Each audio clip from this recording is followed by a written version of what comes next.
On doit placer ce curseur du contrôle des chômeurs, puisque depuis quelques heures, depuis la fuite d'une supposée note du ministère du Travail pour renforcer le contrôle des chômeurs, l'opposition s'est enflammée. C'est sous la neige, à un coin de rue, c'est assez étonnant d'ailleurs comme situation, dans les Pyrénées, que le président de la République est en vacances, a précisé ses intentions il y a maintenant 1 heure. Il n'y a rien de choquant, c'est ce que font tous les pays qui nous entourent et je crois qu'il y a un fort consensus autour de ça. Mais il faut tomber dans aucun raccourci. S'il n'y a pas de règles, les choses ne peuvent pas avancer. Mais mettre des règles, ça ne veut pas dire qu'on va poursuivre chacun ou qu'il y a une suspicion derrière chacun. Vous savez, les gens qui sont au chômage sont les premiers à le subir, ils en souffrent. Mais les quelques-uns qui abusent des règles, c'est normal qu'ils soient...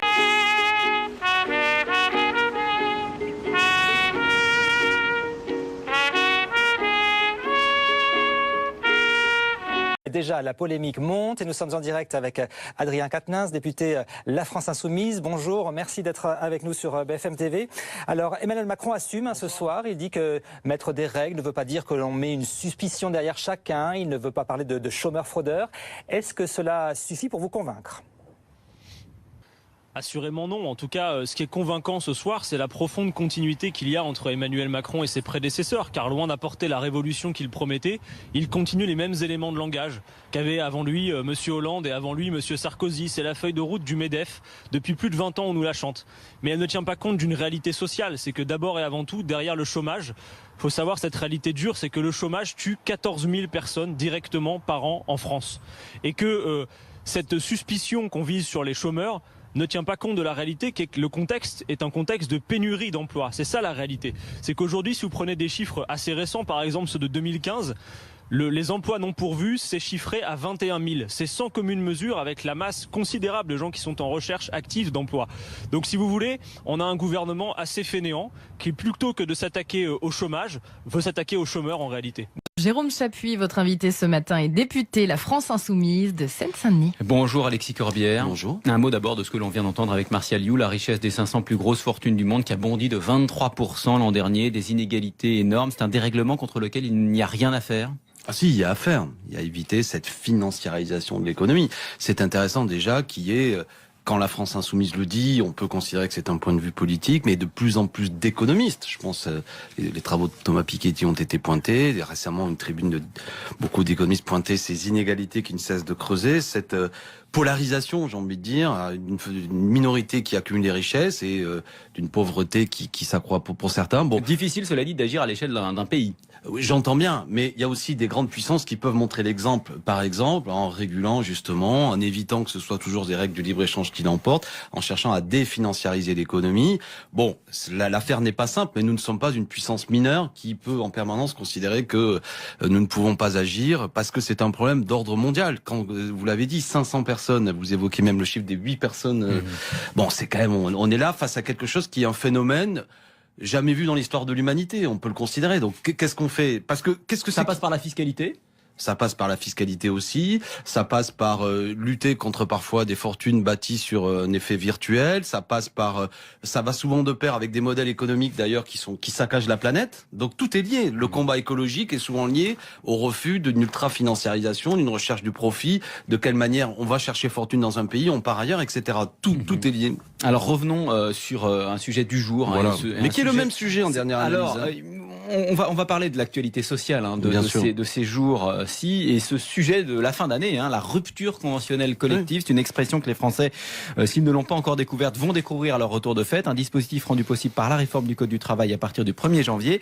Après l'enseigne Pimki, le Parisien nous apprend ce matin que PSA Peugeot Citroën entend utiliser cette procédure qui permet de diminuer les effectifs sans passer par un plan social. Ce n'est qu'un début. Sans doute, c'est un effet d'aubaine pour des grands groupes qui réalisent des profits d'ailleurs, que ce soit Pinky qui appartient à la famille Mullier si je dis pas de sottises, ou PSA qui quand même a affiché des résultats intéressants et qui veut profiter de cet effet d'aubaine, de ce nouvel outil mis entre les mains du grand patronat. Là on parle pas de TPE, PME un petit peu fragiles, on parle de grands groupes qui veulent licencier et qui ne veulent pas subir ou du moins être contraints par la législation sociale jusque-là qui est imposée à ce qu'on fasse un PSE, que les salariés éventuellement qui subissaient le chômage soient reclassés, formés, qu'on leur fasse des propositions d'emploi et que aussi les raisons du licenciement soient liées au chiffre d'affaires. C'est ça le paradoxe, c'est que jusque-là, pour qu'il y ait un accord... Il faut quand même préciser que c'est encadré cette procédure. Il va falloir un accord majoritaire. Les syndicats, les partenaires sociaux vont être consultés sur ces questions. Oui, tout à fait. Enfin, ils vont l'être, mais on va voir ce qui se produit. Il y aura peut-être des menaces à l'emploi, sur certains centres qui seront montrés. Il y aura, mais je veux dire, qu'est-ce que c'est que nous y gagnons d'un point de vue collectif et d'un point de vue individuel? Jusque-là, on peut licencier lorsqu'une entreprise est en difficulté. Là, ce qu'on voit, c'est que c'est une fois de plus un effet d'aubaine de groupes qui veulent faire un licenciement pour avoir la possibilité en plus demain de réembaucher certains qu'ils ont licenciés sans passer comme auparavant par un souci du collectif. En gros, qui sont souvent les victimes qui vont l'être, je le crois, c'est peut-être des salariés souvent les plus âgés, les plus difficiles à garder dans l'entreprise, je mets le mot entre guillemets, qui risquent de subir les conséquences de ce genre de licenciement, avec des gens qui étaient en contrat à durée indéterminée et qui peuvent être réembauchés demain en contrat à durée déterminée. C'est ça le risque que je vois, un effet d'aubaine, on va comprimer une fois de plus la masse salariale. Je répète que dans ce pays, qu'on ne fasse pas croire que jusque-là on ne pouvait pas licencier, on pouvait le faire, mais c'était encadré, et là cette fois-ci les contraintes seront moins fortes. C'est pour ça que ça intéresse des grands groupes. Mais vous entendez comme nous l'argument du gouvernement, il faut plus de souplesse pour s'adapter aux variations de l'économie qui sont brutales. Ça ne veut rien dire. C'est un charabia qui ne veut rien dire. Qu'est-ce que c'est que la souplesse? Est-ce que ça veut dire qu'on arrête d'utiliser cette langue de bois, bon sang, qu'on parle français aux gens? Est-ce qu'il faut licencier plus facilement et que les gens qui subissent un licenciement aient moins de droits? Parlez clairement. Si c'est Monsieur Macron qui s'exprime comme vous le dites, j'en ai assez, moi, de cette manière d'embobiner les gens. Est-ce que moi, la souplesse, ça veut dire, je suis pour être souple et dans la vie, il faut toujours être souple, sportif, en pleine forme, mais c'est du charabia. Est-ce qu'il faut donner un outil supplémentaire à des grands groupes qui réalisent des profits pour licencier les gens, laisser sur le carreau éventuellement des salariés de plus de 50 ans, leur supprimer des droits, ne plus avoir une contrainte de les former, etc., etc. Moi, je ne veux pas de ça. Je ne le veux pas pour moi, je ne le veux pas pour vous, je ne le veux pas pour les gens qui m'écoutent. Je ne crois pas que ce soit en flexibilisant, en ubérisant toujours plus la société qu'on va s'en sortir. Votre économiste tout à l'heure l'a bien dit. Qu'est-ce que ça produit tout ça? Une accumulation de richesses pour certains, une précarité pour d'autres. Voilà, le but, l'objectif du 21e siècle quand on est civilisé, c'est le partage des richesses, c'est des droits sociaux. C'est pas en permanence, au nom de la souplesse, de la modernité, toute une série de fadaises, mettre les gens encore plus en situation de précarité. Alors c'est un dispositif qui n'entre en vigueur que le 1er janvier, mais les deux groupes dont on a parlé, Pimki et PSA Peugeot Citroën, ont fait part aux syndicats de leur intention de recourir à ces ruptures conventionnelles collectives juste avant Noël. C'est quand même le signe que c'était attendu, ça, par les entreprises. C'était très attendu, cette mesure. Mais c'est pas les entreprises. Vous parlez de grands groupes qui sont d'ailleurs connus souvent chez Pimki ou d'autres. La famille Mullier, c'est pas vraiment ce qu'il y a de plus social, mais ce sont des grands groupes. Mais moi, ce qui m'intéresse, c'est le tissu économique des TPE, des PME, qui eux sont souvent des sous-traitants d'ailleurs de certaines grandes entreprises et qui eux sont en difficulté. Pas des groupes comme ça ultra qui sont en bourse ou qui sont dans des logiques chaque fois de reversion de leurs actionnaires. Moi, je ne crois pas qu'il faut mener une politique économique au profit de la famille Mullier ou de grands groupes comme PSA. Et je ne crois pas, là encore, que ce soit dans une logique où finalement les salariés sont une variable d'ajustement pour faire des profits supplémentaires que l'on va s'en sortir. Bon sang. Mettons l'humain un peu sur la table de la discussion. Est-ce qu'il est une bonne chose qu'on supprime des gens, parce que ça coûte cher le chômage. Ce genre de plan aura pour conséquence, je le répète, que des salariés vont rester sur le carreau et après on va avoir sur les bras toute une série de gens en difficulté et ce n'est pas tolérable. Alors pour le moment, sur le front du chômage, justement, selon les tout derniers chiffres de Pôle emploi, ça s'améliore cette année. Le gouvernement, dans le même temps, prépare un tour de vis. Enfin, ça s'améliore, je peux le commenter. 0,8%. Non, sur l'année, 0,8 sur le mois. 0,1% sur l'année. Mieux. Oui, mais moi je mets dans la discussion, et c'est une réponse peut-être au sujet que vous vouliez aborder après, le fait qu'il n'y a jamais eu autant de gens radiés de Pôle emploi. Gare à l'entourloupe. Parce qu'au moment aujourd'hui, pour une personne qui trouve un emploi, il y en a 8 qui sont radiés de Pôle emploi. Moi, je dis qu'il y a un effet prestidigitateur dans beaucoup de choses qui sont dites. On radie des gens. Alors, il y a parfois de bonnes raisons de radier des gens, parce qu'ils sont plus à la recherche d'emploi, mais aussi de manière abusive, en les radiant. Alors après, on affiche des chiffres, on a regardé déjà des chiffres qui sont un peu à des 0, machin, mais aussi parce que des gens ne sont plus... Tout ça est artificiel pour vous. Ça peut l'être, franchement. Alors, vous avez 0,1 sur une année, il n'y a pas de quoi pétarader quand vous avez 9 millions de gens qui sont en situation de pauvreté et près de 6 millions de gens au chômage, bon sang. Alors vous avez un peu effectivement devancé ma question puisque on en parlait d'ailleurs dès hier sur RTL. Le gouvernement prépare donc un tour de vis sur le contrôle des chômeurs puisque les négociations qui sont en cours devraient aborder ce sujet en début d'année prochaine. Emmanuel Macron s'est justifié hier sur son lieu de vacances. Il a dit il n'y a rien de choquant à tout ça. C'est normal d'être contrôlé quand on est au chômage. Mais on est déjà contrôlé quand on est au chômage. Ça existe déjà. Le fait de dire ça sous-entendrait qu'on ne l'est pas à l'heure actuelle et qu'il faudrait... Non, ça, Monsieur Macron Macron, ça a été mis en place notamment, je pense à la loi Rebsamen, ce qui était lors du gouvernement Hollande précédent. D'ores et déjà, les chômeurs sont contrôlés. D'ores et déjà, certains sont sanctionnés. Ça vous semble pas normal, par exemple, de remplir un rapport d'activité chaque mois quand on est au chômage et qu'on touche des allocations? Ça, c'est une bureaucratie qui ne va ne servir à rien, qui va produire un effet type, pour ceux qui connaissent le cinéma britannique de Ken Loach, moi, David Blake, où vous avez des pauvres chômeurs. Je dis le mot pauvre parce que souvent des gens en difficulté, à qui on va demander des paperasses pour justifier je ne sais trop quoi. Votre que collègue... les choses soient claires. Actuellement, déjà, un chômeur sur deux ne touche pas d'indemnité. Il n'y a pas droit. D'accord?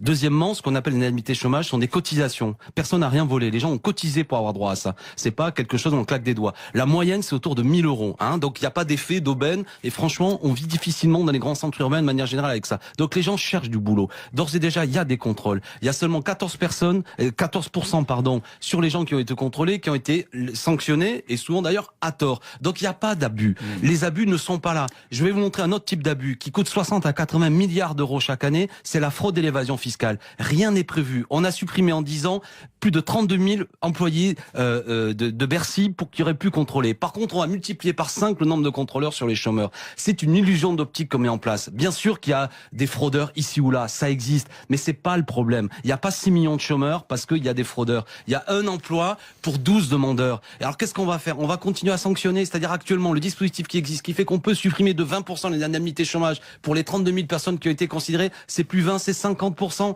On va frapper sur des pauvres bougres, on va faire tomber des gens encore plus dans des poches de pauvreté. Ça coûte cher à la société, la précarité. C'est pas ça. Il faut créer de l'emploi. Quel est le projet industriel de Monsieur Macron? Vu que là il est en vacances, qu'il a le temps de se reposer, qu'il a même le temps de répondre à certains de vos confrères. Quel projet industriel? Comment on assure la transition écologique? Qu'est-ce qu'on va fabriquer? Qu'est-ce qu'on va industrialiser? Comment on va créer de l'emploi? Il faut créer de l'emploi, lutter contre notamment les délocalisations. Le traité de libre-échange CETA avec le Canada est un traité qui va coûter des emplois, qui va faire du mal à nos agriculteurs. C'est ça le problème. C'est pas de dire il y a des chômeurs un peu fraudeurs. Je vais vous dire parce que des fraudeurs, il y en a partout. Il y en a même peut-être à RTL, mais ou n'importe où. Non mais je veux dire, on peut toujours aller jusqu'au bout. Non mais je dis pas que tout le monde est parfait, mais globalement, nous avons un bon système. Et ce qui crée du chômage, c'est pas le fait qu'ici ou là, telle personne a eu un comportement qui est pas correct. Parce que sinon, je termine. Comme législateur, on me demande prochainement de faire une loi, ce gouvernement, pour que les employeurs, eux, ils aient un droit à l'erreur, en quelque sorte. Là, on va baisser la législation. Alors, quand c'est les employeurs, eux, ils auraient le droit à l'erreur, et quand c'est les chômeurs, faut les traquer. Merci. Je ne veux pas de cette société. Merci de m'avoir donné l'antenne. Merci Alexis Corbière. Non, mais on vous a entendu. Merci Alexis Corbière. Non, mais on vous a entendu. Bonne année à tous. On vous a entendu.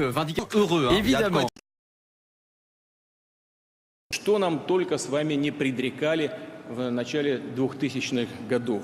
Это и развал страны, государственный коллапс, это и вымирание нации. И действительно, ситуация была очень сложной, а порой даже критической. Слезы отчаяния и полной беспомощности. Сейчас эти кадры кажутся просто дикими, а тогда так жила вся страна. Кушать просим. Больше мы ничего не просим. Перекрытие дорог, постоянные забастовки, митинги и пикеты. У меня 5 маленьких деток ходят в школу. И вам не передать, я их не могу один раз накормить. Работу останавливали даже станции скорой помощи, голодовки в цехах ядерных заводов. Кто за нас ответит? Кто перед нашими детьми ответит? Просим, чтобы нас услышала вся Россия. Самоубийство мужчин, которые годами не могли прокормить свои семьи. У меня голодный ребенок дома сидит, ему сейчас нужна смесь. Смесь стоит 50 рублей, он сиську уже не сосет, потому что жена переболела. А купить ее не за что. Не за что купить. Ему 4 месяца. Второй идет в школу, 1 класс. Одеть не во что. Мы рабы или все-таки люди? Темнота в целых регионах, веерное отключение всего и всех, без разбора. Даже больницы, школы, умирающие в обесточенных клиниках дети, замороженные города. 3 градуса тепла в доме. Ну это что это такое? У нас прекрасные специалисты, слесаря. Можем мы все работать, все можем делать. Но опять же, как же голодным идти на работу? Люди с высшим образованием торгуют на грязных рынках, униженные учителя и ученые. Смотреть в глаза детям стыдно, что ребята остаются заложниками этой политики в стране.